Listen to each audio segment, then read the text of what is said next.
દરેક ભાવિકોનો ને હર હર મહાદેવ. તમે સાંભળી રહ્યા છો સંપૂર્ણ શિવપુરાણ. શિવપુરાણ એક એવું ધર્મ પુસ્તક છે જે જાતે વાંચવાથી, સાંભળવાથી થતા સંભળાવાથી અનંત ગણા પુણ્યોની પ્રાપ્તિ થાય છે. તેથી બીજા ભાવિકોને શેર કરો, જેથી એ પણ શિવ મહાપુરાણ સાંભળી શકે અને જીવનમાં ધન્યતા અનુભવી શકે અને મહાદેવના આશીર્વાદ મેળવી શકે. ચેનલને લાઇક કરો, શેર કરો અને સબસ્ક્રાઇબ તથા બેલ આઇકોન પ્રેસ કરો, જેથી આવનારા વિડીયોની માહિતી મળે. મહાદેવ. રાજી રહેજો. હર હર મહાદેવ. જય માળી. રુદ્ર સંહિતા પાના નંબર 111. તત્કાળ ભસ્મ થઈ જશે. હે પુરુષોત્તમ વિષ્ણુ, તમારી સાથે દ્વેષ કરવાને કારણે મારી આજ્ઞાથી એને નરકમાં પડવું પડશે. આ વાત સત્ય છે, એમાં સંશય નથી. તમે આ લોકમાં મનુષ્ય માટે વિશેષતઃ ભોગ અને મોક્ષ પ્રદાન કરવાવાળા બનો અને ભક્તોના ધ્યેય તથા પૂજ્ય થઈને પ્રાણીઓનો નિગ્રહ અને અનુગ્રહ કરો. આવું કહીને ભગવાન શિવે મારો હાથ પકડીને શ્રી વિષ્ણુને સોંપીને એમને કહ્યું, તમે સંકટ સમયે સદા એમની સહાય કરતા રહેજો. સૌના અધ્યક્ષ થઈને સર્વને ભોગ અને મોક્ષ પ્રદાન કરજો. સર્વદા સમસ્ત કામનાઓના સાધક અને સર્વશ્રેષ્ઠ બની રહેજો. જે તમારી શરણમાં આવ્યો તે નક્કી મારે જ શરણે આવ્યો છે. જે મારામાં અને તમારામાં અંતર સમજે છે તે અવશ્ય નરકે જાય છે. બ્રહ્માજી કહે છે, હે દેવર્ષે, ભગવાન શિવનું આ વચન સાંભળીને મારી સાથે ભગવાન વિષ્ણુએ સર્વને વશમાં કરનાર વિશ્વનાથને પ્રણામ કરીને મંદ સ્વરમાં કહ્યું. શ્રી વિષ્ણુ બોલ્યા, હે કરુણા સિંધુ, જગન્નાથ શંકર, મારી આ વાત સાંભળો. હું આપની આજ્ઞાને અધીન રહીને આ સર્વ કરીશ. હે સ્વામીન, જે મારો ભક્ત થઈને આપની નિંદા કરે એને તમે જરૂર જ નરકવાસ પ્રદાન કરજો. હે નાથ, જે તમારું ભક્ત છે એ મને અત્યંત પ્રિય છે. જે આવું જાણે છે એને માટે મોક્ષ દુર્લભ નથી. શ્રીહરિનું આ કથન સાંભળીને દુઃખનું હરણ કરનારા હરે એમની વાતનું અનુમોદન કર્યું અને વિવિધ પ્રકારના ધર્મોનો ઉપદેશ દઈને અમારા બંનેની હિતની ઈચ્છાથી અમને અનેક પ્રકારના વરદાન આપ્યા. એ પછી ભક્તવત્સલ ભગવાન શંભુ કૃપાપૂર્વક અમારી સામું જોઈને જોતા જોતામાં અચાનક અંતર્ધ્યાન થઈ ગયા. ત્યારથી આ લોકમાં લિંગ પૂજાનું વિધાન ચાલુ થયું છે. લિંગમાં પ્રતિષ્ઠિત ભગવાન શિવ ભોગ અને મોક્ષ આપનારા છે. શિવલિંગની જે વેદી કે અર્ધા છે તે મહાદેવીનું સ્વરૂપ છે અને લિંગ સાક્ષાત મહેશ્વરનું સ્વરૂપ છે. લયના અધિષ્ઠાન હોવાને કારણે ભગવાન શિવને લિંગ કહેવામાં આવે છે, કેમ કે એમનામાં જ નિખિલ જગતનું લય થાય છે. હે મહામુને, જે શિવલિંગની સમીપે કોઈ કાર્ય કરે છે એના પુણ્યફળનું વર્ણન કરવાની મારામાં શક્તિ નથી. અધ્યાય 10. રુદ્રભક્તો નરો યસ્તુ તવ નિંદાંક કરિષ્યતિ તસ્ય પુણ્યચ નિખિલમ દ્રુતમ ભસ્મ ભરિષ્યતિ. નરકે પતનમ તસ્ય ત્વદ્વેષાત પુરુષોત્તમ મદાજ્ઞાયા ભવેદ વિષ્ણુ સત્યમ સત્યમ ન સંશયઃ. ત્વામ ય સમાશ્રિતો નૂનમ મામેવ સ સમાશ્રિતઃ અંતરમ યશ્ચ જાનાતિ નિરયે પતતિ ધ્રુવમ. મમ ભક્તશ્ચ યહ સ્વામિન તવ નિંદામ કરિષ્યતિ તસ્ય વૈ નિરયે વાસમ પ્રપચ્ય નિયતમ ધ્રુવમ. ત્વદ્ભક્તશ્ચ યહ ભવે સ્વામિન મમ પ્રિયતરો હિ સહ એવં વૈ યો વિજાનતિ તસ્ય મુક્તિર ન દુર્લભા. પાના નંબર 112. સંક્ષિપ્ત શિવપુરાણ. શિવ પૂજાની વિધિ તથા એનું ફળ. ઋષિ બોલ્યા, હે વ્યાસ શિષ્ય મહાભાગ સૂતજી, આપને નમસ્કાર છે. આજે આપે ભગવાન શિવની બહુ અદ્ભુત અને પરમ પાવન કથા સંભળાવી છે. હે દયાનિધે, બ્રહ્મા અને નારદજીના સંવાદ અનુસાર તમે અમને શિવપૂજનની એ વિધિ બતાવો જેથી ભગવાન શિવ સંતુષ્ટ થાય છે. બ્રાહ્મણ, ક્ષત્રિય, વૈશ્ય અને શૂદ્ર એ સૌ શિવની પૂજા કરે છે. એ પૂજન કેવી રીતે કરવું જોઈએ? તમે વ્યાસજીના મુખે આ વિષયને જે રીતે સાંભળો છે એ બતાવો કે મહર્ષિઓના આ કલ્યાણપ્રદ અને શ્રુતિસંમત વચનો સાંભળીને સૂતજીએ એ મુનિઓના અનુસાર સર્વ વાતો પ્રસન્નતાપૂર્વક બતાવી. સૂતજી બોલ્યા, હે મનીશ્વર, તમે બહુ સરસ વાત પૂછી છે, પરંતુ આ રહસ્યની વાત છે. મેં આ વિષયને જેવો સાંભળ્યો છે અને જેવી મારી બુદ્ધિ છે એ અનુસાર આજે કશું કહી રહ્યો છું. જેવી રીતે આપ સૌ પૂછી રહ્યા છો એવી જ રીતે પૂર્વકાળમાં વ્યાસજીએ સનતકુમારોને પૂછ્યું હતું. પુનઃ એને ઉપમન્યુએ પણ સાંભળ્યું હતું. વ્યાસજીએ શિવપૂજન વગેરે જે કાંઈ વિષય સાંભળ્યો હતો એને સાંભળીને એમણે લોકહિતની ભાવનાથી મને ભણાવ્યો હતો. આ વિષયને ભગવાન શ્રીકૃષ્ણે મહાત્મા ઉપમન્યુ પાસેથી સાંભળ્યો હતો. પૂર્વકાળમાં બ્રહ્માજીએ નારદજીને આ વિષયમાં કશું કહ્યું હતું એ જ હું આ સમયે કહીશ. બ્રહ્માજીએ કહ્યું, હે નારદ, હું સંક્ષેપમાં લિંગ પૂજનની વિધિ બતાવી રહ્યો છું, સાંભળો. જેવું પહેલા કહેવાયું છે એવું ભગવાન શંકરનું સુખમય અને સનાતન રૂપ છે. એનું ઉત્તમ ભક્તિભાવથી પૂજન કરવું જોઈએ. એથી સમસ્ત મનોવાંછિત ફળોની પ્રાપ્તિ થશે. દરિદ્રતા, રોગ, દુઃખ અને શત્રુજનિત પીડા એ 4 પ્રકારના પાપ એટલે કે કષ્ટ ત્યાં સુધી જ રહે છે જ્યાં સુધી મનુષ્ય ભગવાન શિવનું પૂજન નથી કરતો. ભગવાન શિવની પૂજા થતાની સાથે જ સર્વ દુઃખ વિલીન થઈ જાય છે અને સમસ્ત સુખોની પ્રાપ્તિ થઈ જાય છે. ત્યાર પછી સમય આવ્યા પર ઉપાસકની મુક્તિ પણ થઈ જાય છે. જે માનવ શરીરનો આશ્રય લઈને મુખ્યતયા પ્રશ્ન સંતાન સુખની કામના કરે છે એણે તે સંપૂર્ણ કાર્યો અને મનોરથના સાધક મહાદેવજીની પૂજા કરવી જોઈએ. બ્રાહ્મણ, ક્ષત્રિય, વૈશ્ય અને શૂદ્ર એ પણ સંપૂર્ણ કામનાઓ તથા પ્રયોજનોની સિદ્ધિ માટે ક્રમથી વિધિ અનુસાર ભગવાન શંકરની પૂજા કરે. પ્રાતઃકાળમાં બ્રાહ્મ મુહૂર્તમાં ઉઠીને ગુરુ તથા શિવનું સ્મરણ કરીને, તીર્થોનું ચિંતન કરીને અને ભગવાન વિષ્ણુનું ધ્યાન કરે. પછી મારું, દેવતાઓનું અને મુનિ આદિનું પણ સ્મરણ ચિંતન કરીને સ્તોત્રપાઠપૂર્વક શંકરજીનું વિધિપૂર્વક નામ લે. એ બાદ પથારીમાંથી ઉઠીને નિવાસ સ્થાનથી દક્ષિણ દિશામાં જઈને મળત્યાગ કરે. હે મુનિ, એકાંતમાં મલ્લુત્સર્ગ કરવો જોઈએ. એથી શુદ્ધ થવા માટે જે વિધિ મેં સાંભળી છે એ જ આજે કહું છું. મનને એકાગ્ર કરીને સાંભળો. બ્રાહ્મણે ગુદાની શુદ્ધિ માટે એમાં 5 વાર માટીનો લેપ કરવો જોઈએ અને પછી ધોઈ નાખે.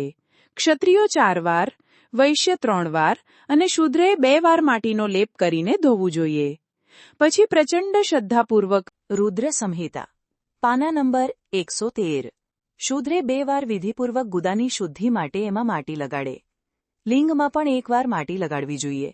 ત્યાર પછી ડાબા હાથમાં 10 વાર અને બંને હાથમાં 7 વાર માટી લગાડીને હાથ ધોવા જોઈએ. હે તાત, પ્રત્યેક પગમાં 3-3 વાર માટી લગાડો. પછી બંને હાથમાં પણ માટી લગાડીને ધોઈ નાખો. સ્ત્રીઓએ શૂદ્રની જેમ જ સારી રીતે માટી લગાડવી જોઈએ. હાથ પગ ધોઈને પૂર્વવત શુદ્ધ માટી લેવી અને એ લગાડીને દાંત સાફ કરવા. પછી પોતાના વર્ણ અનુસાર મનુષ્ય દાંતણ કરે. બ્રાહ્મણે 12 આંગળનું દાંતણ લેવું જોઈએ.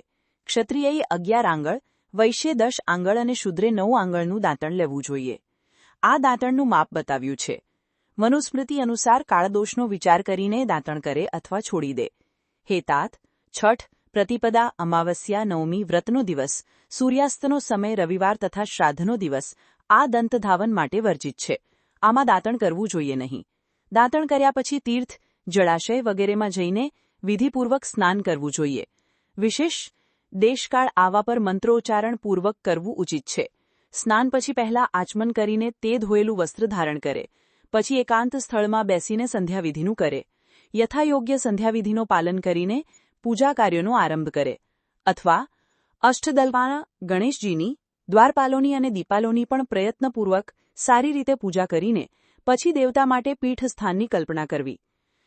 કમર બનાવીને પૂજા દ્રવ્ય સમીપે બેસે અને એ કમળ પર ભગવાન શિવને સમાસીન કરે.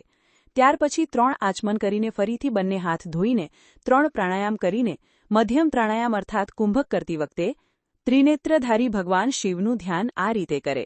એમને 5 મુખ છે, 10 ભુજાઓ છે, શુદ્ધ સ્ફટિકની જેવી કાંતિ છે, સર્વ પ્રકારના આભૂષણો એમના શ્રી અંગોને વિભૂષિત કરે છે તથા તેમણે વ્યાઘ્ર ચર્મની ચાદર ઓઢી છે. આ રીતે ધ્યાન કરીને એવી ભાવના કરે કે મને પણ એમના જેવું જ રૂપ પ્રાપ્ત થાઓ. આવી ભાવના કરીને મનુષ્ય સદાને માટે પાપને ભસ્મ કરી દે છે. આ રીતે ભાવના દ્વારા શિવનું જ શરીર ધારણ કરીને એ પરમેશ્વરની પૂજા કરે. શરીર શુદ્ધિ કરીને મૂળ મંત્રનો ક્રમશઃ ન્યાસ કરે અથવા સર્વત્ર પ્રણવથી જ પડંગ ન્યાસ કરે. ઓમ અદ્યત્યાદિ રૂપથી સંકલ્પ વાક્યનો પ્રયોગ કરીને પછી પૂજાનો આરંભ કરે. પાધ્ય, અર્ધ્ય અને આચમન માટે પાત્રોને તૈયાર રાખે. બુદ્ધિમાન પુરુષે વિધિપૂર્વક ભિન્ન ભિન્ન પ્રકારના 9 કળશ સુંદર સ્થાપિત કરે, એમને કુશથી ઢાંકીને રાખે અને અનુષ્ઠાન કુશાઓથી જળ લઈને એ સર્વનું પ્રોક્ષણ કરે. ત્યાર પછી તે સર્વ પાત્રોમાં શીતળ જળ નાખે. પછી બુદ્ધિમાન પુરુષે જોઈ સંભાળીને પ્રવેશ પ્રણવ મંત્ર દ્વારા એમાં નિમ્ન અંકિત દ્રવ્ય નાખે. ફૂલ, શીતલ ચીની, કપૂર, વડનું મૂળ તથા તમાલ આ સર્વને યથોચિત રૂપે વાટી દળીને મનને સુસ્થિર કરીને પૂજાગૃહમાં કરવો. ત્યાં પૂજન સામગ્રી લઈને સુંદર આસન પર બેસો. પહેલા ન્યાસ વગેરે કરીને ક્રમશઃ મહાદેવજીની પૂજા કરો. શિવની પૂજા પહેલા. પાના નંબર 114 સંક્ષિપ્ત શિવપુરાણ. ચૂર્ણ બનાવી લેવો. આચમનીયનું જે પાત્ર છે તેમાં ભેળવી દેવું. એલાયચી અને ચંદનને તો બધા પાત્રોમાં નાખી દેવા જોઈએ. મહાદેવજીના બાજુના ભાગમાં નંદીશ્વરનું પૂજન કરો. ગંધ, ધૂપ અને વિવિધ જાતભાંતના દીવાઓ દ્વારા શિવની પૂજા કરો. પછી લિંગ શુદ્ધિ કરીને મનુષ્યએ પ્રસન્નતાપૂર્વક મંત્ર સમૂહોના આદિમાં પ્રણવ તથા અંતમાં નમઃ પદ જોડીને પોતાના દ્વારા ઈષ્ટદેવ માટે યથોચિત આસનની કલ્પના કરવી. પછી પ્રણવથી પદ્માસનની કલ્પના કરીને એ ભાવના કરે કે આ કમળનું પૂર્વદળ સાક્ષાત અણિમા નામક ઐશ્વર્યરૂપ તથા અવિનાશી છે. દક્ષિણદળ લઘિમા છે. પશ્ચિમદળ મહિમા છે. ઉત્તરદળ પ્રાપ્તિ છે. અગ્નિકોણનું દળ પ્રાકામ્ય છે. નૈઋત્ય કોણનું દળ ઈશિત્વ છે. વાયવ્ય કોણનું દળ વશિત્વ છે. ઈશાન કોણનું દળ સર્વજ્ઞત્વ છે. અને એ કમળની કર્ણિકાને સોમ કહેવાય છે. સોમની નીચે સૂર્ય છે. સૂર્યની નીચે અગ્નિ છે. અને અગ્નિની પણ નીચે ધર્મ આદિના સ્થાન છે. ક્રમશઃ આવી કલ્પના કરીને ત્યાર પછી ચારેય દિશાઓમાં અવ્યક્ત મહત્તત્વ, અહંકાર તથા એમના વિકારોની કલ્પના કરવી. સોમના અંતમાં સત્વ, રજ અને તમ આ 3 ગુણોની કલ્પના કરો. એ પછી સધોજાતમ પ્રપદ્યામિ ઇત્યાદિ મંત્રથી પરમેશ્વર શિવનું આવાહન કરીને ઓમ વામદેવાય નમઃ ઇત્યાદિ વામદેવ મંત્રથી એમને આસન પર બિરાજમાન કરો. પછી ઓમ તત્પુરુષાય વિદ્મહિ ઇત્યાદિ રુદ્ર ગાયત્રી દ્વારા ઇષ્ટદેવનું સાન્નિધ્ય પ્રાપ્ત કરીને એમને અઘોર્યેભ્યધ ઇત્યાદિ અઘોર મંત્રથી ત્યાં નિરુદ્ધ કરો. ત્યારબાદ ઈશાનઃ સર્વવિદ્યાનામ વગેરે મંત્રથી આરાધ્ય દેવનું પૂજન કરો. પાદ્ય અને આચમનીય અર્પિત કરીને અર્ઘ્ય દેવાદિદેવને આપો. તે પછી ગંધ અને ચંદન મિશ્રિત જળથી વિધિપૂર્વક રુદ્રદેવને સ્નાન કરાવો. પછી પંચગવ્ય નિર્માણની વિધિથી 5 દ્રવ્યોને એક પાત્રમાં લઈને પ્રણવથી જ અભિમંત્રિત કરીને એ મિશ્રિત ગવ્ય પદાર્થો દ્વારા ભગવાનને સ્નાન કરાવો. ત્યાર પછી અલગ અલગ દૂધ, દહીં, મધ, શેરડીનો રસ અને ઘીથી નવડાવવા અને સમસ્ત ઇચ્છિત વસ્તુઓના દાતા અને હિતકારી પૂજનીય મહાદેવજી પર પ્રણવના ઉચ્ચારણપૂર્વક પવિત્ર દ્રવ્યો દ્વારા અભિષેક કરો. પવિત્ર જળપાત્રમાં મંત્ર ઉચ્ચારપૂર્વક જળ રેડો. રેડતા પહેલા સાધકે શ્વેત વસ્ત્રથી એ જળને યથોચિત રીતે ગાળી લેવું. એ જળને ત્યાં સુધી દૂર ન કરવું જ્યાં સુધી ઇષ્ટદેવને ચંદન ન ચઢાવી લેવાય. ત્યારે સુંદર અક્ષતો દ્વારા પ્રસન્નતાપૂર્વક શંકરજીની પૂજા કરો. એમની ઉપર કુશ, અપામાર્ગ, કપૂર, ચમેલી, ચંપા, ગુલાબ, સફેદ, કરેણ, બેલા, કમળ અને ઉત્પલ વગેરે જાતજાતના અપૂર્વ પુષ્પાને ચંદન વગેરે ચઢાવીને પૂજા કરો. પરમેશ્વર શિવની ઉપર જળધારા પડતી રહે એવી પણ વ્યવસ્થા કરવી. જળથી ભરેલા વિવિધ પાત્રો દ્વારા મહેશ્વરને સ્નાન કરાવો. મંત્ર ઉચ્ચારપૂર્વક પૂજા કરવી જોઈએ. એ સમસ્ત ફળને આપનારી છે. હે તાત, હવે હું સમસ્ત મનોવાંછિત કામનાઓની સિદ્ધિ માટે એ પૂજા સંબંધી મંત્રોને પણ સંક્ષેપમાં બતાવી રહ્યો છું. તે સાવધાનીપૂર્વક સાંભળો. પાવમાન મંત્રથી, વાંગમે વગેરે મંત્રથી, રુદ્ર મંત્ર તથા નીલ રુદ્ર મંત્રથી, સુંદર અને શુભ પુરુષ સૂક્તથી, શ્રી સૂક્તથી, સુંદર અથર્વ શીર્ષથી, રુદ્ર સંહિતા પાના નંબર 115 મંત્રથી, આ નો ભદ્રા વગેરે શાંતિ મંત્રથી, સંબંધી બીજા મંત્રોથી, ભારુંડ મંત્ર અરુણ મંત્રોથી, અર્થાભીષ્ટ સામ અને અભિતુવા વગેરે રથાંતર સામથી, સૂક્તથી, મૃત્યુંજય મંત્રથી તથા પૂજા કરો. 1000 અથવા એક જ જળધારાઓ પડ્યા કરે તેવી વ્યવસ્થા કરો. બધું વેદમાર્ગથી અથવા નામ મંત્રોથી જોઈએ. તદંતર ભગવાન શંકરની ઉપર અને ફૂલ વગેરે ચઢાવો. પ્રણવથી મુખવાસ એટલે કે તાંબુલ વગેરે અર્પિત કરો. એ પછી જે સ્ફટિકમણીની જેમ નિર્મલ, નિષ્કલ, અવિનાશી, સર્વલોક કારણ, સર્વલોકમય પરમદેવ છે, જે બ્રહ્મા, રુદ્ર, ઇન્દ્ર વગેરે દેવતાઓની દૃષ્ટિમાં પણ આવતા નથી, વેદવેતા વિદ્વાનોએ જેને વેદાંતમાં મન વાણીથી અગોચર કહ્યા છે, જે આદિ, મધ્ય અને અંતથી રહિત છે અને સમસ્ત રોગીજનો માટે ઔષધરૂપ છે, જેમની શિવતત્વના નામથી ખ્યાતિ છે અને જે શિવલિંગ રૂપે પ્રતિષ્ઠિત છે, એવા ભગવાન શિવના શિવલિંગના મસ્તક ઉપર પ્રણવ મંત્રથી જ પૂજન કરવું, ધૂપ, દીપ, નૈવેદ્ય, સુંદર તાંબુલ અને સુરમ્ય આરતી દ્વારા યથોક્ત વિધિથી પૂજા કરીને સ્તોત્ર તથા અન્ય વિવિધ પ્રકારના મંત્રો અને શ્લોકો દ્વારા એમને નમસ્કાર કરો. પછી અર્ધ્ય આપીને દેવવ્રત સામથી ભગવાનના ચરણોમાં ફૂલ પધરાવે અને સાષ્ટાંગ પુરુષ પ્રણામ કરીને દેવેશ્વર શિવની આરાધના કરે. પંચાક્ષરમ મંત્રથી પછી હાથમાં ફૂલ લઈને ઊભા થઈ જવું અને સોનિમાંક બંને હાથ જોડીને સર્વેશ્વરા શિવની પુનઃ પ્રાર્થના કરવી. અજ્ઞાનાદ્યદિવા જ્ઞાનાદ જપ પૂજાદિકમ મયા કૃતમ તદસ્તુ સફલમ કૃપયા તવ શંકર. હે કલ્યાણકારી શિવ, મેં અજાણતા અથવા જાણી જોઈને જે જપ, પૂજા વગેરે સત્કર્મ કર્યા હોય તે આપની કૃપાથી સફળ થાઓ. આ રીતે મંત્ર શ્લોક ભણીને ભગવાન શિવ ઉપર પ્રસન્નતાપૂર્વક ફૂલ ચઢાવવા. સ્વસ્તિ વાચન કરીને વિવિધ પ્રકારની આશી પ્રાર્થના કરવી. પછી શિવ ઉપર માર્જન કરવું જોઈએ. માર્જન પછી નમસ્કાર કરીને ક્ષમા પ્રાર્થના કરતા પુનરાગમનને માટે વિસર્જન કરવું જોઈએ.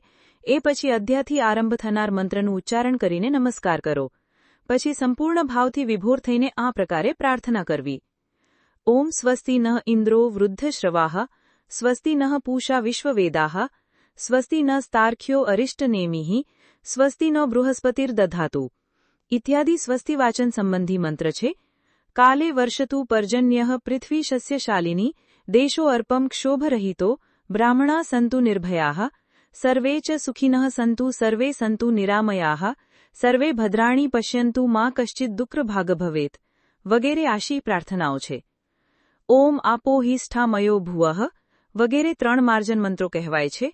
એ ભણતા ભણતા ઇષ્ટદેવ પર પાણી છાંટવું માર્જન કહેવાય છે. અપરાધ સહસ્રાણી ક્રિયંતે હર નિશમ્મયા તાની સર્વાણી મે દેવ ક્ષમસ્વ પરમેશ્વર વગેરે ક્ષમા પ્રાર્થના સંબંધી શ્લોક છે. યાંતુ દેવગણાઃ સર્વે પૂજામાદાયા મામકીમ અભીષ્ટ ફલદાનાય પુનરાગમનાય ચ વગેરે વિસર્જન સંબંધી શ્લોક છે.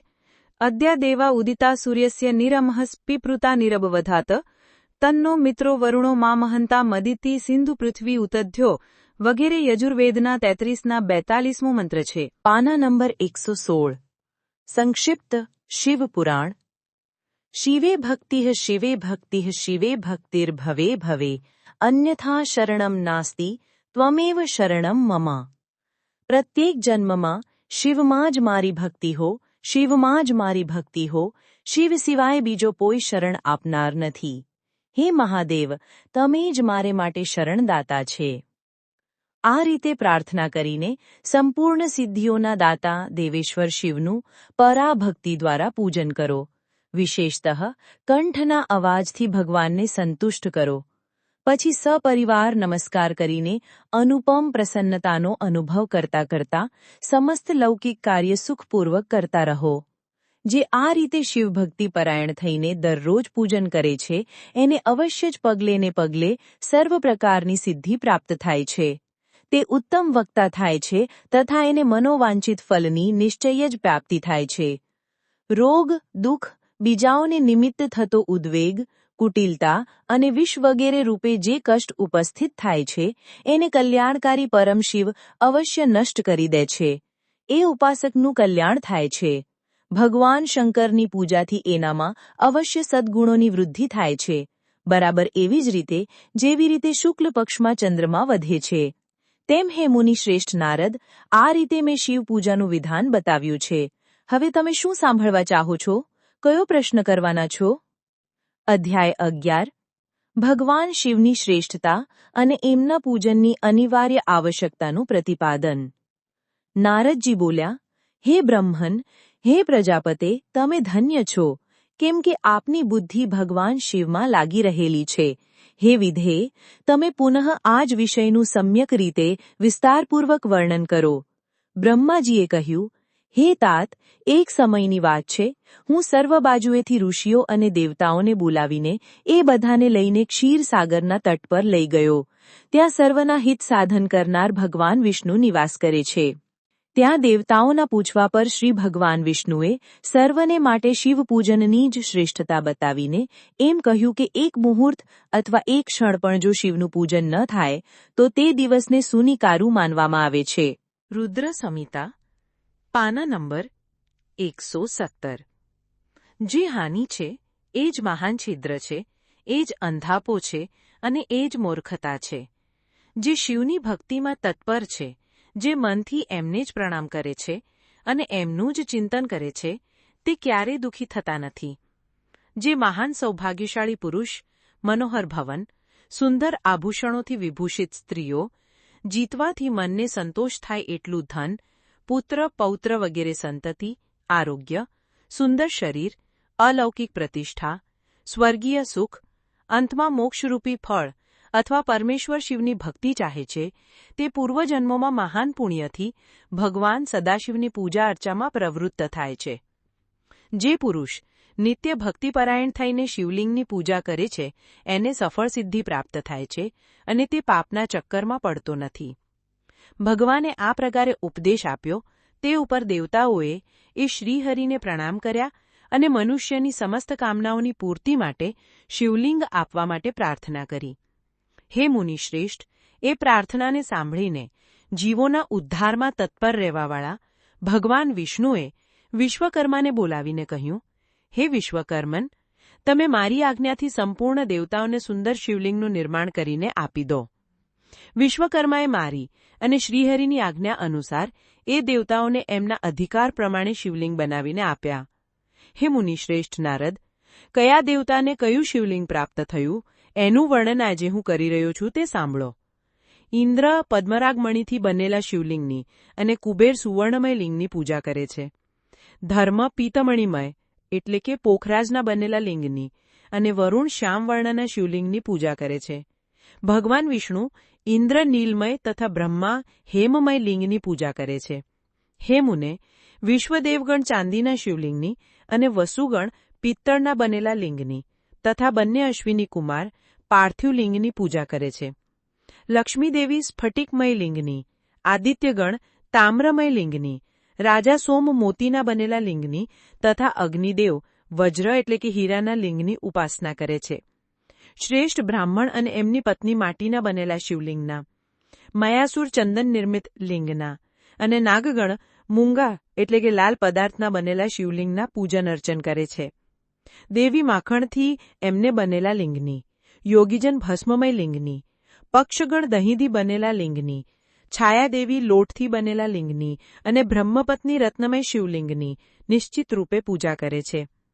બાનાસુર પારદ અથવા પાર્થિવ લિંગની પૂજા કરે છે. બીજા લોકો પણ આવું જ કરે છે. આવા શિવલિંગ બનાવીને વિશ્વકર્માએ વિભિન્ન લોકોને આપ્યા અને એ બધા દેવતા અને ઋષિઓ એ લિંગોની પૂજા કરે છે. ભગવાન વિષ્ણુએ આ રીતે દેવતાઓને એમના હિતની કામનાથી શિવલિંગ આપીને એમને તથા સ્વયં હું બ્રહ્માએ પિનાકપાણી મહાદેવના પૂજનની ભવભક્તિ પરાયે ચે ભવપ્રણત ચેતસા ભવ સંસ્મરણાય ચે ન તે દુઃખસ્ય ભાજનાહ. 118.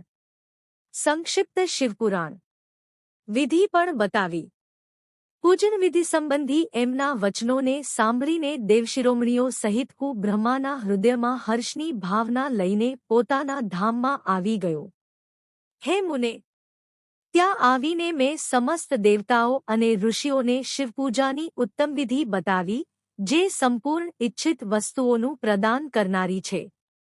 એ વખતે મને બ્રહ્માએ કહ્યું, હે સમસ્ત દેવતાઓ સહિત ઋષિઓ, તમે પ્રેમપરાયણ થઈને સાંભળો. હું પ્રસન્નતાપૂર્વક તમને શિવપૂજનની એ વિધિનું વર્ણન કરું છું જે ભોગ અને મોક્ષ પ્રદાયક છે. હે દેવતાઓ અને મુનીશ્વરો, સમસ્ત જંતુઓમાં મનુષ્ય જન્મ પ્રાપ્ત કરવો પ્રાય દુર્લભ છે.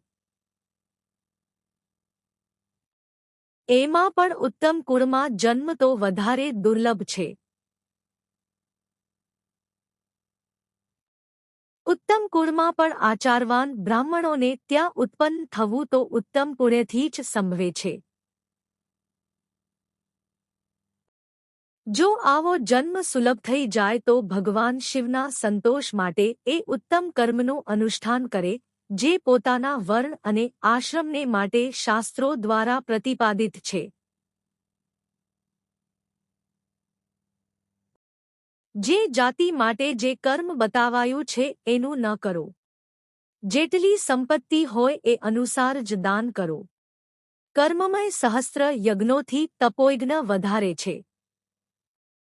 સહસ્ર તપયજ્ઞથી જપયજ્ઞનું મહત્વ વધારે છે. ધ્યાનયજ્ઞથી વધારે કોઈ વસ્તુ નથી. ધ્યાન જ્ઞાનનું સાધન છે, કેમ કે યોગી ધ્યાન દ્વારા પોતાના ઇષ્ટદેવ સમરસ શિવનો સાક્ષાત્કાર કરે છે. ધ્યાનયજ્ઞમાં તત્પર રહેવાવાળા ઉપાસકને માટે ભગવાન શિવ સદાયે સન્નિહિત છે.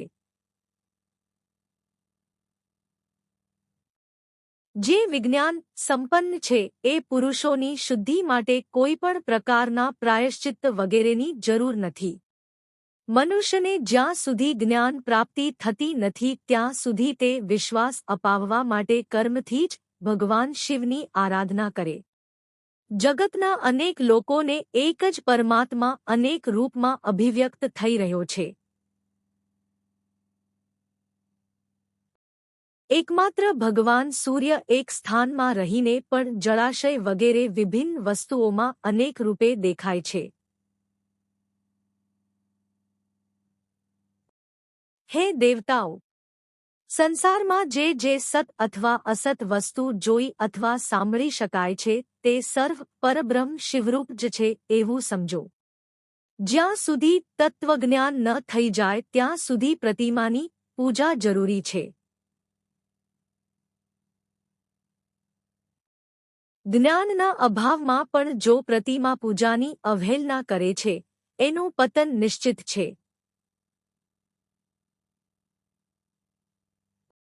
એટલા માટે હે બ્રાહ્મણો, આ યથાર્થ વાત સાંભળો. પોતાની જાતિ માટે જે કર્મ બતાવાયું છે એનું પ્રયત્નપૂર્વક પાલન કરવું જોઈએ. જ્યાં જ્યાં યથાવત ભક્તિ હોય એ ઉલ્લંઘન એ આરાધ્ય દેવનું પૂજન વગેરે અવશ્ય કરવું જોઈએ, કેમ કે પૂજન અને દાન વિના પાતક દૂર થતા નથી. જેવી રીતે મેલા કપડામાં રંગ બહુ સારી રીતે ચડતો નથી, પરંતુ જ્યારે એને ધોઈને સ્વચ્છ કરીને ઉજળું બનાવાય છે ત્યારે એના પર બધી જ જાતના રંગના સારી રીતે ચઢી શકે છે. એ જ પ્રકારે દેવતાઓની સારી રીતની પૂજાથી જ્યારે ત્રિવિધ શરીર પૂર્ણત્યા ધ્યાનજ્ઞાતપરં નાસ્તિ ધ્યાન જ્ઞાનસ્ય સાધનમ યત સમરસમ શ્રેષ્ઠ યોગી ધ્યાનેન પશ્યતિ. શી ઉ રૂ સુ ખમ 1 2 4 6 પત્ર યત્ર યથા ભક્તિ કર્તવ્યમ પૂજનાદિકમ વિના પૂજનદાનાદિ પાતક ન ચ દૂરત. શી ઉ રૂ સુ ખમ 12 થી 69. રુદ્ર સંહિતા 119. નિર્મળ થઈ જાય છે ત્યારે એના પર જ્ઞાનનો રંગ ચઢે છે અને ત્યારે જ વિજ્ઞાનનું પ્રાગટ્ય થાય છે. જ્યારે વિજ્ઞાન થઈ જાય છે ત્યારે ભેદભાવની નિવૃત્તિ થઈ જાય છે. ભેદની સંપૂર્ણતયા નિવૃત્તિ થઈ જવાથી દ્વંદ્વ દુઃખ દૂર થઈ જાય છે અને દ્વંદ્વ દુઃખથી રહિત પુરુષ શિવરૂપ થઈ જાય છે. મનુષ્ય જ્યાં સુધી ગૃહસ્થ આશ્રમમાં રહે ત્યાં સુધી પંચદેવતાઓની અથવા એમાં શ્રેષ્ઠ ભગવાન શંકરની પ્રતિમાનું ઉત્તમ પ્રેય લઈને પૂજન કરે, અથવા જે સર્વના એકમાત્ર મૂળ છે એવા ભગવાન શિવની જ પૂજા સર્વથી અધિક છે, કેમ કે મૂળમાં સિંચન થવાથી શાખાસ્થાનીય સંપૂર્ણ દેવતાઓ સ્વતઃ તૃપ્ત થઈ જાય છે. તેથી જે સંપૂર્ણ મનોવાંછિત ફળને મેળવવા ઈચ્છે છે તેણે પોતાની અભિષ્ટની સિદ્ધિ માટે સમસ્ત પ્રાણીઓના હિતમાં તત્પર રહીને લોકકલ્યાણકારી ભગવાન શંકરનું પૂજન કરવું જોઈએ. અધ્યાય 12. શિવપૂજનની સર્વોત્તમ વિધિનું વર્ણન. બ્રહ્માજી કહે છે, હવે હું પૂજાની સર્વોત્તમ વિધિ બતાવી રહ્યો છું જે સમસ્ત ઇચ્છિત અને સુખને સુલભ કરવાવાળી છે. હે દેવતાઓ તથા ઋષિઓ, તમે ધ્યાન દઈને સાંભળો.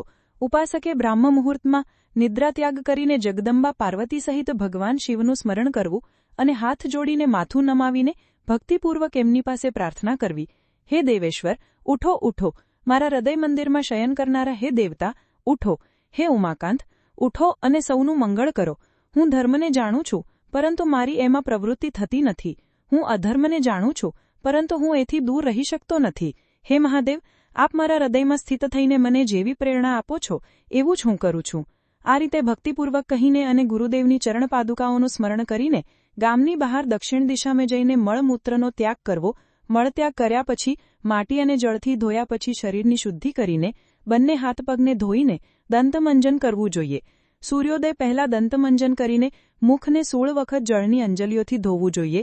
હે દેવતાઓ અને મહર્ષિઓ, છઠ, પડવો, અમાસ અને નવમ તથા રવિવારને દિવસે શિવભક્તે યત્નપૂર્વક દાંતણનો ત્યાગ કરી દેવો જોઈએ. અવકાશને અનુસાર નદી વગેરે સ્થળોએ જઈને અથવા ઘરમાં જ સારી રીતે સ્વસ્નાન કરવું. મનુષ્યએ દેશ અને કાળ વિરુદ્ધ સ્નાન ન કરવું જોઈએ. રવિવાર શ્રાદ્ધ, બ્રહ્માંડમાં સંક્રાંતિ, ગ્રહણ, મહાદાન, તીર્થ, ઉપવાસ દિવસ અથવા અશૌચ પ્રાપ્ત થવા પર મનુષ્યએ ગરમ જળથી સ્નાન ન કરવું જોઈએ. શિવભક્ત મનુષ્યએ તીર્થાદિમાં પ્રવાહની સન્મુખ થઈને સ્નાન કરવું જોઈએ.